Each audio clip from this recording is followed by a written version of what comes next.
Bismillahirrahmanirrahim. Assalamualaikum warahmatullahi wabarakatuh. Alhamdulillahirrabbilalamin. Kita diberi nikmat oleh Allah yang berupa kesehatan, bisa bertemu kembali untuk belajar ya. Semangat pagi semuanya. Sebelum pembelajaran kita mulai, maka terlebih dahulu kita awali dengan membaca surat Al-Fatihah, dilanjutkan doa belajar. Nah, pada pertemuan kali ini sebelumnya kita berdoa dulu. Silahkan anak-anak. Ya, alhamdulillah. Semoga dengan kamu berdoa bisa mengantarkan, mempermudah kalian dalam belajar.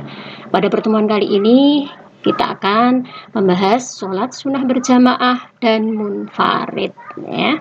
Apa itu sholat berjamaah? Ya. Sholat sunnah yang dikerjakan secara bersama-sama. Dan apa itu sholat munfarid? Sholat sunnah yang dikerjakan sendirian. Nah, di sini itu ada sholat sunnah, tapi yang dikerjakan secara berjamaah bisa, atau munfarid juga bisa. Ya, apa itu contohnya? Sholat sunnah duha.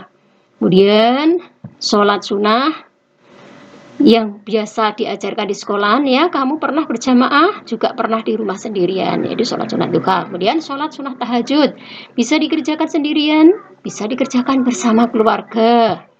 Kemudian berikutnya sholat sunnah tarawih dan witir. Nah, itu biasanya pada bulan Ramadan secara berjamaah. Tapi kalau kamu tidak bisa di masjid, bisa melaksanakan sholat tarawih dan witir di rumah sendirian. Kemudian sholat sunnah tasbih, itu juga bisa berjamaah, bisa sendirian. Diingat ya, itu contoh-contoh sholat yang bisa dikerjakan secara berjamaah dan munfarid. Ya, nah, semuanya.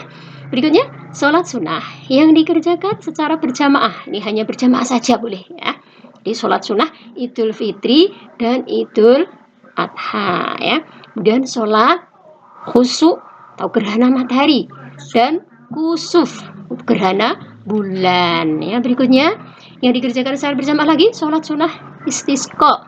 Apa itu sholat sunnah istisqa? Sholat sunnah minta hujan. Nah, itu semuanya contoh-contoh yang dikerjakan secara berjamaah. Nah, sekarang yang dikerjakan sendirian, tidak perlu berjamaah. Apa contohnya? Sholat sunnah istikharah. Apa itu sholat sunnah istikharah? Pernah anak-anakku menghadapi dua pilihan? Nah, biar Allah memberikan pilihan yang terbaik, maka lakukanlah sholat 2 rakaat. Namanya sholat sunnah istikharah. Ya, memilih salah satu pilihan. Kemudian yang berikutnya sholat sunnah tahiyatul masjid. Ketika kamu sampai di masjid, biasakan menghormati masjid. Jadi dengan sholat sunnah tahiyatul masjid. Kemudian berikutnya sholat sunnah rawatib. Ya, sholat sunnah rawatib itu sholat sunnah yang mengiringi untuk menyertai sholat sunnah, sholat 5 waktu. Untuk lebih jelasnya kita bahas berikutnya. Ya. Sekarang sholat sunnah rawatib. Apa itu sholat sunnah rawatib? Tadi sudah saya jelaskan, yaitu sholat sunnah yang mengiringi sholat 5 waktu, baik dikerjakan sebelum maupun sesudahnya.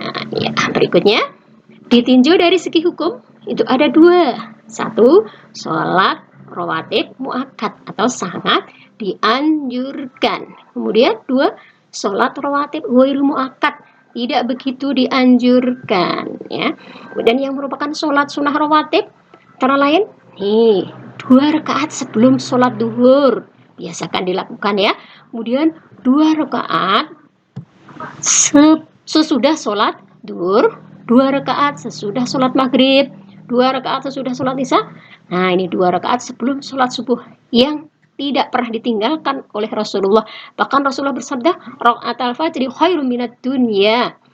2 rakaat lebih mulia daripada dunia seisinya. Marilah anak-anakku membiasakan berlomba memiliki dunia seisinya dengan cara apa? Sholat sunnah 2 rakaat sebelum subuh ya.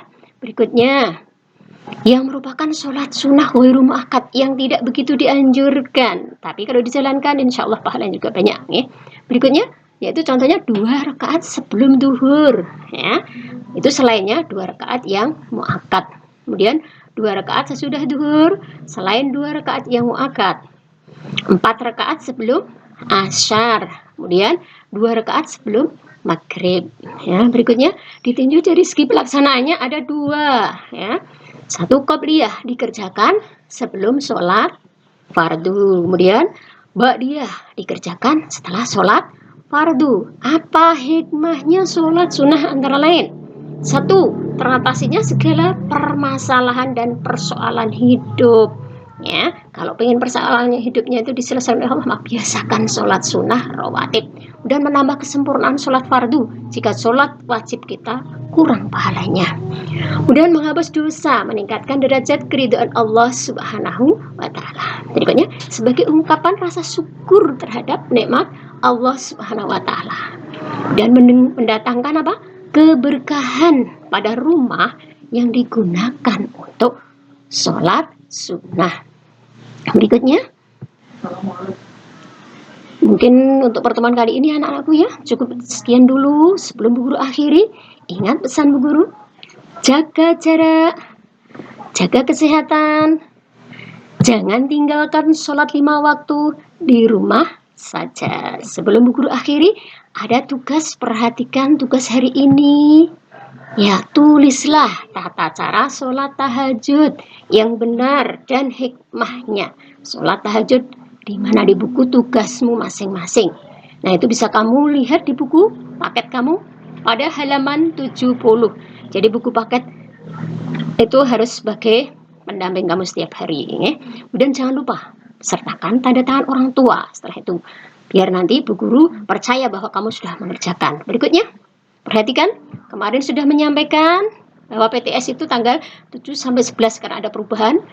PTS pelaksanaan tengah semester itu insya Allah tanggal 21 September 2020.